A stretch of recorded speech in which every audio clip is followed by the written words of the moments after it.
کسی نعرے کو چھوڑا نہیں. مسجد اقصی سے وفا اور دوستی کا نعرہ لگایا تھا. مسجد اقصی اپنے یاروں کو کٹتا ہوا دیکھ رہی ہے اور اللہ کے سامنے فریاد بھی کر رہی ہوگی. اللہ اس امت مسلمہ اپنی خوبصورت زندگی گزارنے میں اپنے کاروباروں میں مصروف ہے. کل قیامت کا دن ہوگا، مسجد اقصی بھی وہی موجود ہوگی، رسول کریم بھی وہی موجود ہوں گے. ہزاروں یہ معصوم فلسطینی ننھے معصوم بچے اور پھول جو ابھی کھلے بھی نہیں تھے یہ بھی موجود ہوں گے اور سوال کریں گے.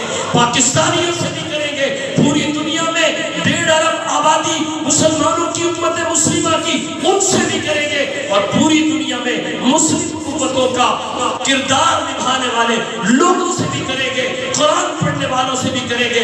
بتاؤ تمہارا کردار مسجد اقصی اور فلسطین کے لیے کیا کیا؟ آج یہ آپ کا افغانستان 40 سال پٹا، پوری دنیا نے تماشا دیکھا، لیکن رسول کریم کی غلامی کا دم بھر چکا تھا تو پیچھے نہیں ہٹا، کٹ گیا. یہ حضور کی سیرت. آج چائنا تیغور کے اندر، آج ہم چائنا کو اپنا دوست کہتے ہیں. اللہ کا قرآن کہتا ہے وَلَن تَرْضَىٰ عَنْكَ الْيَهُودُ وَلَا النَّصَارَىٰ حَتَّىٰ تَتَّبِعَ مِلَّتَهُمْ. یہ کفار تمہارے دوست نہیں ہو سکتے. اقتصادی اور معاشی مجبوریاں اور ضروریات ہو سکتی ہیں. مانا اپنی ٹرمز اینڈ کنڈیشنز کو آن کر کے آپ ان کے ساتھ کچھ معاملات کر سکتے ہیں. اس کا ماڈل حضور کی زندگی میں ہمیں ملتا ہے. اور وہاں تیغور کے ہزاروں مسلمان ہیں جن کی نسل کشی کی جا رہی ہے، اور چائنا کے اندر ان مسلمانوں کی آواز دبائی جا رہی ہے. نہ ٹی وی سکرینوں پہ، نہ پرنٹ میڈیا پہ، نہ سوشل میڈیا پہ ان کی کوئی آواز پوری دنیا میں سنائی نہیں دے رہی.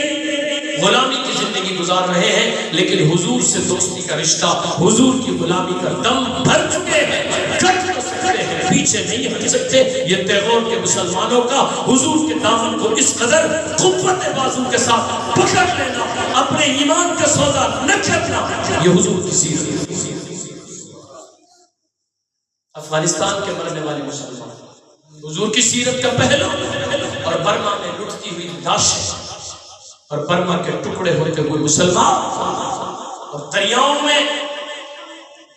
کی لہروں میں غرق ہوتے ہوئے ان لوگوں سے جان بچا کر، ایمان بچا کر نکلنے والے ہزاروں مسلمان جو طوفان اور دریا کی نامراد لہروں کی نظر ہو گئے، ان کے ہاتھ نہیں لگے. اپنا ایمان بچا کر حضور سے یاری کا نعرہ بچا کر ہمیشہ کے لیے آگے. یہ حضور کی دریا کے اندر آگ میں چل گئے، پھانسیوں پر لٹک گئے، حضور کا رشتہ نہیں چھوڑا. یہ حضور کی سیرت. اور پھر یہ راجپوت فیملی جو اجٹ قوم تھی، جو مارنے برانے کی بات کرتے تھے، اور اس کو پتہ ہی کوئی نہیں کہ اخلاقیات کوئی چیز ہوتی ہے. لڑائی سے اس کا سروکار، اوڑھنا بچھوڑنا، لڑائی بات پہ اڑ گئے تو بس اڑ گئے. اور ان کے نوجوان اٹھتے ہیں اور پھر اپنے گاؤں میں شادی پہ پروگرام کراتے ہیں. یہ حضور کی سیرت ہے. اور پورا اسٹیج اس وقت رانا برادری کے علماء سے بھرا ہوا ہے. یہ حضور کی سیرت ہے. یہ بھی حضور کی سیرت ہے کہ مدیر پور کا ایک نوجوان اپنی شادی کے پروگرام پہ ڈھول باجے کے بجائے نبی کی سیرت کا جلسہ کرائے. یہ نبی کی سیرت ہے.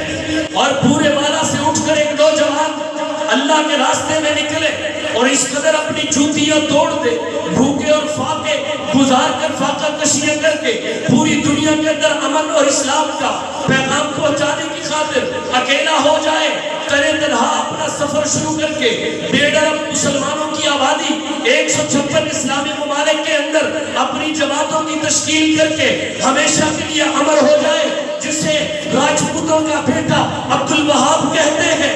وہ عبد الوہاب پوری دنیا میں انقلاب پیدا کر گیا. راجپوتوں کا بیٹا ہو کے جو لڑائیوں قتل و غارت والے لوگ تھے، قرآن کو سینے سے لگا کر قرآن کو پوری دنیا میں پھیلا دیا. یہ حضور کی سیرت. ستار بھی حضور کی سیرت ہے، مولانا عرفان بھی حضور کی سیرت ہے، اسٹیج پر بیٹھے ہوئے یہ سرافراز بھی حضور کی سیرت ہے. اور ہم سب اس وقت رات کے پہر آرام کے وقت میں حضور کی سیرت کا تذکرہ سن رہے ہیں. یہ بھی حضور کی سیرت، یہ ہے سیرت مصطفیٰ. اللہ ہمیں عمل کی توفیق عطا فرمائے۔ اور آئیے آخری بات، آپ کے ملک میں مختلف ماڈلز کے طور پر آپ نے دیکھا پچھلے دنوں اسلام آباد کے اندر نوجوانوں کو ختم کر دیا جاتا ہے۔ اب اگر کوئی ان سے پوچھ لے معذرت کے ساتھ، میں نہیں کہتا کہ آپ کی پارٹی کون سی، لیکن میں اتنا پوچھتا ہوں کہ تم اگر کوئی ان نوجوانوں سے پوچھ لے جو دنیا سے گئے، جو قتل ہوئے، جو سیاست کی نظر ہو گئے، کوئی 7 بہنوں کا اکیلا بھائی ہے، کسی کا باپ پوری رات جاگ کر اپنے بیٹے کا انتظار کر رہا، واپس نہیں آیا، کوئی پوچھ لے کہ تو کون سے کلمے کے لیے مرا تھا، تو وہ کیا جواب دے؟ کہیں حضور کی سیرت اس میں نظر آئی؟ کہیں حضور کا کلمہ، کوئی دین، کوئی نماز، کوئی قرآن، کہیں دور تک کوئی ایسی بات نظر نہیں آتی۔